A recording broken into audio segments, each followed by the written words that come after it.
ये video number 3 है हमारी, चैप्टर 3 इंडियन इकोनॉमी। ठीक है, एग्रीकल्चर सेक्टर के बारे में पढ़ लिया हमने, इंडस्ट्री के बारे में पढ़ लिया। अब इनके गुड इम्पैक्ट, बैड इम्पैक्ट, इसके फीचर क्या थे, जितनी भी पॉलिसीज बनी उनके बारे में पढ़ेंगे। ठीक है, तो चलिए सबसे पहले हमारा थर्ड टॉपिक है आज ट्रेड। अभी व्यापार के बारे में, ट्रेड के बारे में।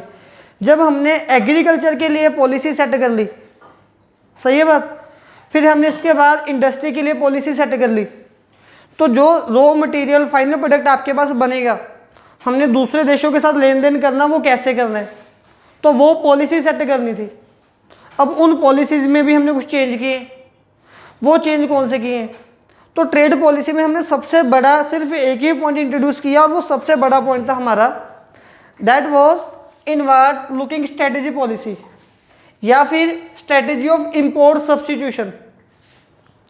देखिए, इंपोर्ट सब्स्टिट्यूशन पहले क्या होता था, जो प्रोडक्ट हमारे देश में नहीं बनना था वो हम दूसरे देशों से मांग रहे थे। फॉर एग्जांपल, जब हमने चैप्टर 1 पढ़ा था तब हमने 1965 में इंडिया और पाकिस्तान की फाइट हुई थी, वॉर लगी थी। ठीक है, उस टाइम पे हम अनाज कहाँ से ले रहे थे? अमेरिका से। फिर अमेरिका ने हमें अनाज की ही धमकी दी कि हम आपका खाना पीना बंद करवा देंगे, हम आपको आगे से खाना नहीं भेजेंगे, अनाज नहीं भेजेंगे, अपने सैनिक वापस ले जाओ। और वैसे भी मतलब कि जब हम दूसरे देशों से सामान मंगवा रहे हैं तो हमें उनको बिल पे करना पड़ता है, तो हमारे पैसे दूसरे देशों में चले जाते हैं। तो हमारी गवर्नमेंट ने यहाँ पे एक रूल ये बनाया, उन्होंने बोला कि दूसरे देशों से ये सामान मंगवाना बंद कर दो। उसके बदले में मतलब कि सपोज करो कि अगर जैसे हमारे लोग कॉफ़ी पी रहे हैं, ठीक है, तो इन्होंने बोला कॉफ़ी पीना बंद कर दो, हम यहाँ पे चाय पत्ती बनाएंगे, हम चाय पीनी शुरू करेंगे। अभी कोको कोला कौन सा ब्रांड है? वो फॉरेन का। ठीक है, उसकी रिप्लेस एक कोल्ड ड्रिंक आई थी एक्साल्टा, वो इंडियन ब्रांड है। तो हमारे लोगों ने बोला कि कोको कोला को बंद कर दो, एक्साल्टा कोल्ड ड्रिंक पीनी शुरू करो, लेकिन वो बिल्कुल फेल होगी, जीरो रही उसकी इमेज उसके आगे। लेकिन इसको इंपोर्ट सब्स्टिट्यूशन बोलते हैं हम लोग, मतलब कि जो प्रोडक्ट आप दूसरे देश का यूज़ कर रहे हो उसको बंद कर दो, उसके जैसा कोई और प्रोडक्ट यूज़ करना शुरू कर दो। तो इस टाइम पे क्या हुआ, तो हमारी गवर्नमेंट ने ये पॉलिसी कैसे बनाई, सपोज कर लो ये हमारी कंट्री है इंडिया, ठीक है, और हम दूसरे देशों से काफ़ी सारा सामान मंगवा रहे थे, ये यूएस है, ये चाइना, ये इंग्लैंड है। ठीक है, तो इन देशों से जो सामान हमारे इंडिया में आ रहा था, तो हमने कुछ ऐसी पॉलिसीज बनाई कि ये सामान इंडिया तक इनका ना आ सके। ठीक है, तो इसके लिए हमने क्या किया, बुक की साइड पे लिखा हुआ, तो हमने यहाँ पे 2 बैरियर लगा दिए। एक तो टैरिफ बैरियर, टैरिफ का मतलब होता है जो हम टैक्स वगैरह इंक्रीज कर देते हैं। ठीक है, पहली बात तो हमने इन देशों के जो प्रोडक्ट हमारे इंडिया में आ रहे थे हमने उनके ऊपर टैक्स लगा दिया। मान लो कि अगर कॉफ़ी फॉरेन से इंडिया में इंपोर्ट हो रही है और कॉफ़ी का एक पैकेट 100 रुपीज़ का है, तो हमने उसके ऊपर 20 रुपीज़ टैक्स लगा दिया, 30 रुपीज़ टैक्स लगा दिया। तो टैक्स लगने के बाद वो 120 130 का हो गया। तो कॉफ़ी की रिप्लेस में हमने हमारे देश में चाय मतलब कि टी या गोल्ड टी या चाय पत्ती इंट्रोड्यूस करवा दी और उसका रेट रख दिया 110। तो हमारे लोग सोचेंगे 130 की कॉफ़ी 110 की चाय है, दोनों सेम सेम है, चलो चाय पी लेते हैं, 20 रुपये बचेंगे। ये पॉइंट क्लियर हो गया। एक तो मतलब कि जब इनका प्रोडक्ट अब इंडिया में आएगा तो वो महंगा होके आएगा। दूसरी चीज़ हमने क्या की, कोटा, कोटा बैरियर। इसका मतलब क्या होता है कि क्वांटिटी फिक्स कर दी। जैसे कि मान लो कि मैं एक व्यापारी हूँ, मैं एक ट्रेडर हूँ, मैं दूसरे देशों से सामान इंडिया में भिजवा रहा हूँ, तो अब मेरे ऊपर रिस्ट्रिक्शन लगी कि मैं शूज़ अगर इंपोर्ट एक्सपोर्ट करवा रहा हूँ, तो मैं जैसे अगर आप दूसरे देशों से इंडिया में जब वापस आते हो तो आपको पता गोल्ड के ऊपर रिस्ट्रिक्शन है। अब दुबई में सोना बहुत सस्ता है, आगे लोग क्या करते थे, वो सोने के बिस्किट दुबई से ले आते थे परचेज करके, और वहाँ के गोल्ड की क्वालिटी भी काफ़ी अच्छी है। ठीक है, तो अब जैसे मेरे जैसे किसी बंदे ने 50,000 रुपये का एक बिस्किट दुबई से खरीद लिया, अब मेरे घर सालों तक पड़ा रहेगा वो। अब मेरे 50,000 रुपये कौन सी कंट्री में गए, दूसरे देश में चले गए। इंडिविजुअली मेरा तो बेनिफिट है, क्योंकि वो बिस्किट मुझे इंडिया में 70,000 80,000 का मिलेगा, वहाँ पे 50,000 में मिल गया। लेकिन इसमें मेरे देश का नुकसान है गवर्नमेंट के पॉइंट ऑफ व्यू से, क्योंकि हमारे पैसे किसी दूसरे देश में चले गए। तो हमारी गवर्नमेंट ने फिर अभी एक रूल बना दिया कि आप चाहे किसी भी देश से आ रहे हो तो गोल्ड की क्वांटिटी फिक्स है। अब ज़्यादा अगर आप मतलब कि कुछ पर्टिकुलर क्वांटिटी से ज़्यादा, मान लो 50 ग्राम से ज़्यादा अगर आप सोना लेके आ रहे हो तो आपको उसके ऊपर टैक्स पे करना पड़ेगा। मतलब कि ऑल ओवर बात ये है कि आपने अगर 50,000 का खरीदा, वो इंडिया में 80,000 का, तो वो आपको 80,000 का ही पड़ेगा, आपको 20-30,000 टैक्स देना पड़ेगा उसके ऊपर। ठीक है, तो यही पॉलिसी हमने उस टाइम पे इंट्रोड्यूस करवा दी हमने। कोटा, इसको बोलते हैं कोटा सिस्टम लगाना, मतलब कि कैटेगरी लिमिट फिक्स कर देना, किस क्वांटिटी को आपने फिक्स नहीं करना। तो ये जो डायग्राम है ये रिप्रेजेंट कर रही है इंपोर्ट सब्स्टिट्यूशन पॉलिसी को। इसको हम एक और नेम देते हैं इनवार्ड लुकिंग स्ट्रैटेजी। इनवार्ड मतलब कि अपने अंदर तक ही, लुकिंग अपने अंदर ही देखना हमने स्ट्रैटेजी। एक ऐसी पॉलिसी बनाओ कि हम हमारी नीड हमारे देश में ही फुलफिल कर सके, हमें दूसरों के ऊपर डिपेंड होने की ज़रूरत नहीं है। मेरा ये पॉइंट क्लियर है आपको? चलिए, हर एक चीज़ के ऊपर, वो ये तो गोल्ड के मैंने अभी की एग्जांपल दी है, प्रेजेंट में ऐसे चल रहा है। ठीक है, मतलब कि उस टाइम पे जितने भी प्रोडक्ट फॉरेन से आ रहे हैं A to Z, हर एक प्रोडक्ट के ऊपर इन्होंने ये बैरियर लगा दी। ठीक है, अब जो फॉरेन के प्रोड्यूसर थे, मतलब कि जो फॉरेन के व्यापारी थे, उन्होंने इंडिया में भी इंटरेस्ट दिखाना बंद कर दिया।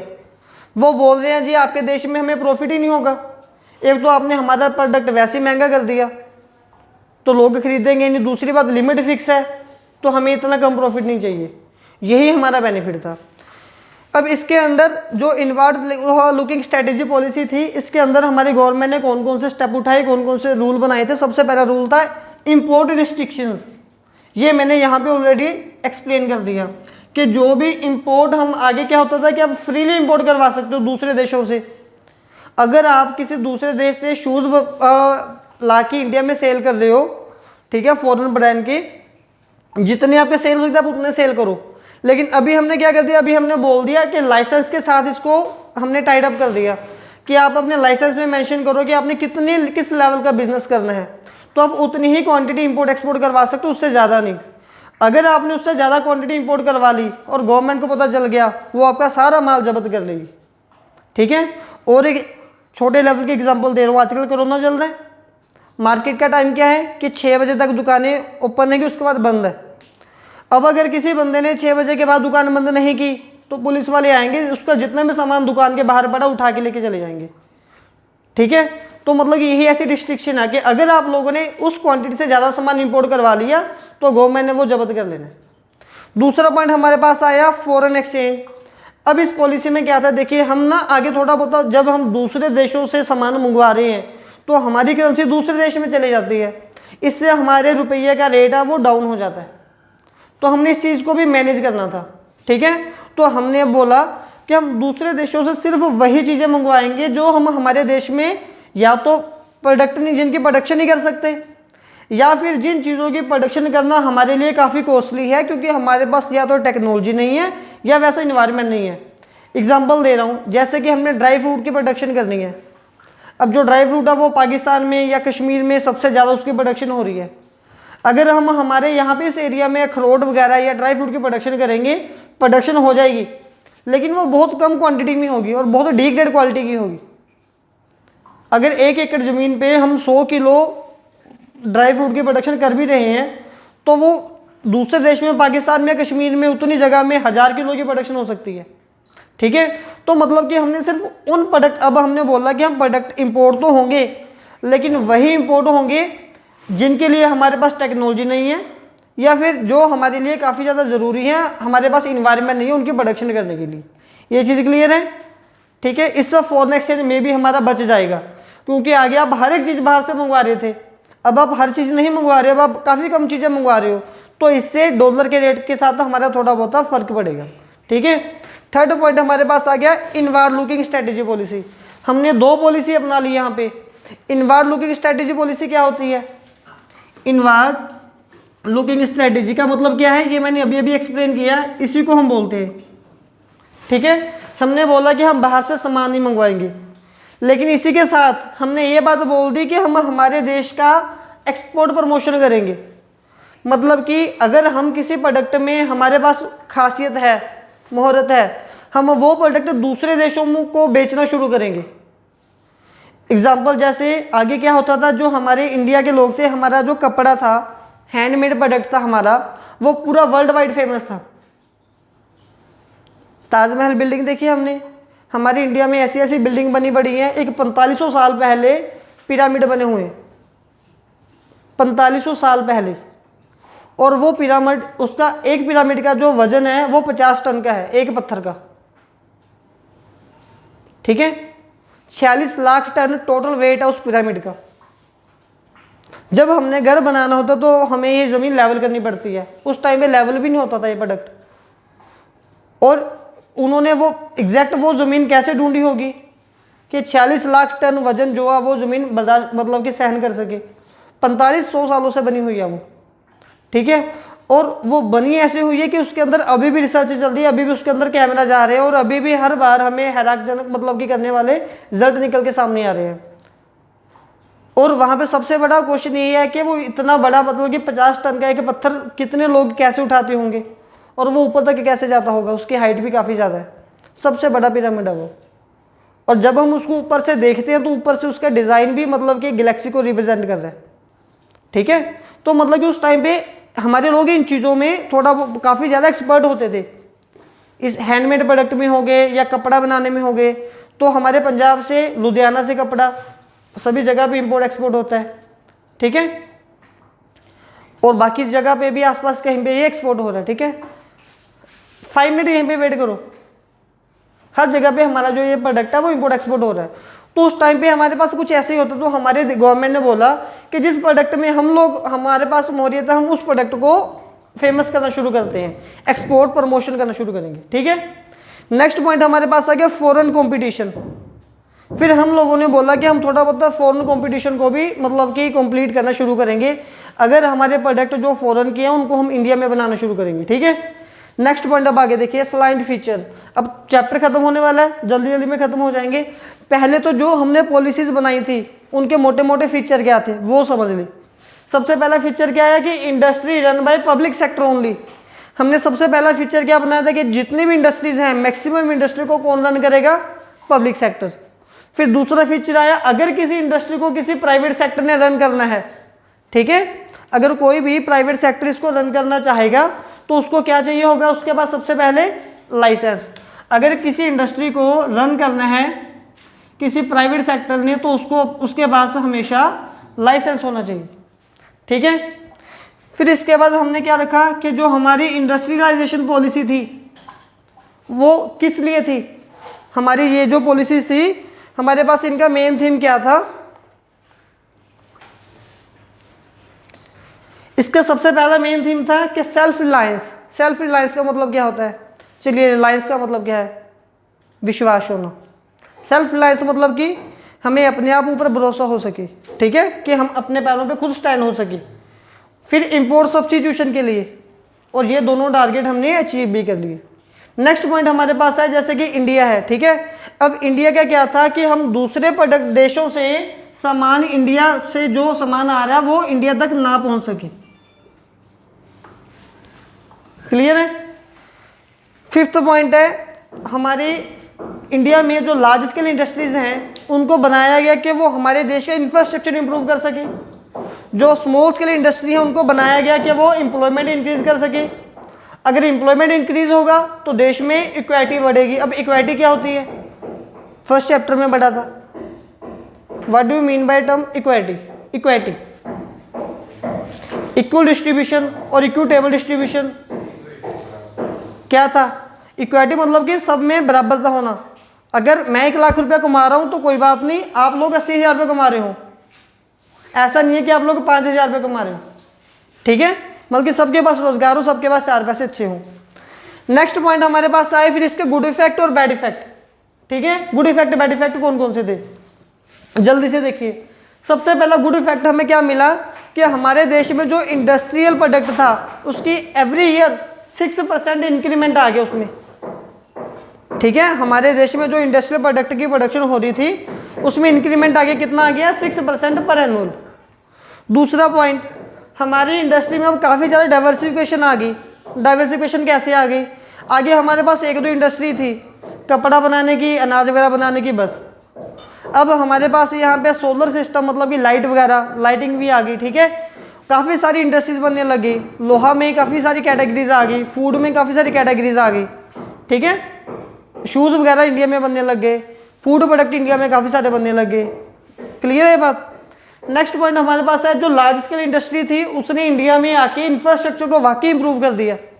जो स्मॉल स्केल इंडस्ट्रीज थी उसने इंडिया में आके वाकई एम्प्लॉयमेंट को इंप्रूव कर दिया। लार्ज स्केल इंडस्ट्री एम्प्लॉयमेंट से ज़्यादा उसमें इंपॉर्टेंट होती है इंफ्रास्ट्रक्चर को, क्योंकि लार्ज स्केल इंडस्ट्री में ज़्यादातर मशीनें काम करती हैं, ठीक है, और एक मशीन 10 बंदों को घर बिठा सकती है, ठीक है। लार्ज स्केल इंडस्ट्री आपकी प्रोडक्शन को इंक्रीज करती है, प्रोडक्शन के लेवल को। लेकिन ये कौन से देशों में होनी चाहिए? हमेशा डेवलप नेशंस में। बैकवर्ड नेशन में ऐसा नहीं होना चाहिए। बैकवर्ड में ओनली स्मॉल स्केल इंडस्ट्री, सभी लोग अमीर होंगे। फिर हमारे पास नेक्स्ट है, जो हमने ये पॉलिसी बनाई उसके बैड इफेक्ट क्या है। वेरी फर्स्ट बैड इफेक्ट है कि जो पब्लिक सेक्टर हमारे पास था, हमने पहले क्या बोला, जितनी भी अच्छी अच्छी इंडस्ट्री है वो सभी गवर्नमेंट ने अपने हिस्से में ले ली। मतलब कि गवर्नमेंट की क्या आ गई, पब्लिक सेक्टर में मोनोपोली आ गई। अब what do mean by monopoly? Single control होना, +1 माइक्रो इकोनॉमिक्स में ये वर्ड था, ठीक है। जब उनकी मोनोपोली हो गई तो इससे क्या हुआ, इससे हमारे देश में करप्शन होगी। करप्शन कैसे हुई? जैसे कि पुराने टाइम पे अगर आप किसी भी सरकारी बंदे को, अब तो चलो थोड़ी बहुत इंप्रूवमेंट है, पहले क्या होता जब मतलब कि हम छोटे थे, अगर हमने हमारे घर में टेलीफोन लगवाना था, आप अभी टेलीफोन लगाओ, अभी फ़ोन कट भी नहीं करोगे, कंपनी वाले बाहर आ जाएंगे, बोलेंगे जी आपकी कॉल है जी, टेलीफोन लगवाना है। आगे हमें 2-2 साल 3-3 साल वेट करनी पड़ती थी। बोलते ये आ जाएंगे 2 महीने बाद आएंगे, 6 महीने बाद आएंगे, 10 महीने बाद आएंगे, आपका नंबर तब आएगा, ठीक है। तो मतलब कि अगर वो काम करते तो बिना पैसों के कोई काम नहीं करते थे। तो करप्शन होती थी। लीकेज मतलब कि जैसे कि अभी हम देखते हैं काफ़ी सारे स्कैम्स वगैरह, स्कैंडल वगैरह होते हैं गवर्नमेंट में, ठीक है। वो बोलते हैं कि पीछे से 1 करोड़ रुपये आया था, यहाँ पर पहुँचते पहुँचते 10 लाख रुपये रह गए। जब हम किसी रोड पे जाते हैं, आपने कभी देखा है रोड पे थोड़ी बहुत वो चेपी वगैरह लगी होती है, जो खड्डे वगैरह होते हैं। तो जब भी कोई खट्टा मीठा जो मूवी है उसमें क्या है, उसमें यही सीन दिखाया गया है कि जो एक सड़क होती है रोड, उसकी वहाँ पे एक अगर हमारे पास ग्रांट आती है हमारे मंत्री के पास कि 5 करोड़ में पूरी सड़क बना के दिखा दो, तो जब वो कॉन्ट्रैक्टर के पास वो ग्रांट आती है, वो 5 करोड़ की जगह वो कम होते होते होते 5 लाख की रह जाती है, क्योंकि पीछे से हर एक बंदा अपना अपना कमीशन खा के उसको देता है। फिर वो 5 लाख में कैसे न्यू सड़क बना के दे देगा? फिर वो क्या बनाता है, वो जो खड्डे वगैरह तो उसको कवर कर देता है और पेपर पे शो हो जाता है जी नई रोड बनी है। फिर हमारे मंत्री रैलियों में बोलते हैं कि हमने इतनी सड़कें बना दी, हमने उतनी सड़कें बना दी, ठीक है, वो सच बोलते होते हैं।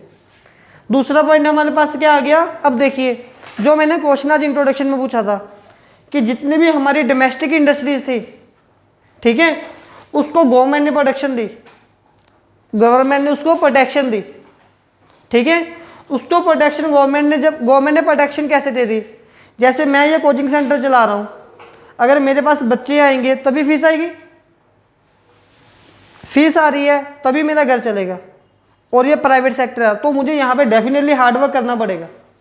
जिस दिन मैं आपको बातें करके वापस भेजना शुरू कर दूंगा, मेरे पास बच्चे आने बंद हो जाएंगे, मेरे पास इनकम आनी बंद हो जाएगी।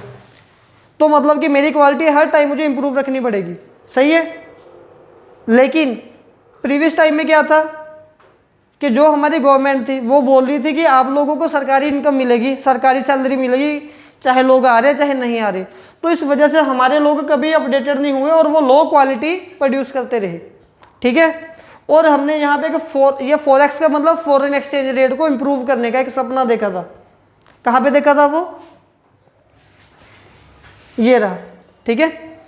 फॉरेन कंपटीशन को या हमने फिर फॉरेन एक्सचेंज रेट को इम्प्रूव करना था। वो सपना हमारा सपना ही रह गया, उसको हम इम्प्रूव नहीं कर सके। कभी भी डॉलर का रेट कम नहीं हुआ, हमेशा बढ़ती गया, ठीक है जी। तो ये टॉपिक हमारा कवर है। कंक्लूजन है वो खुद निकालना, रिजल्ट क्या है इसका।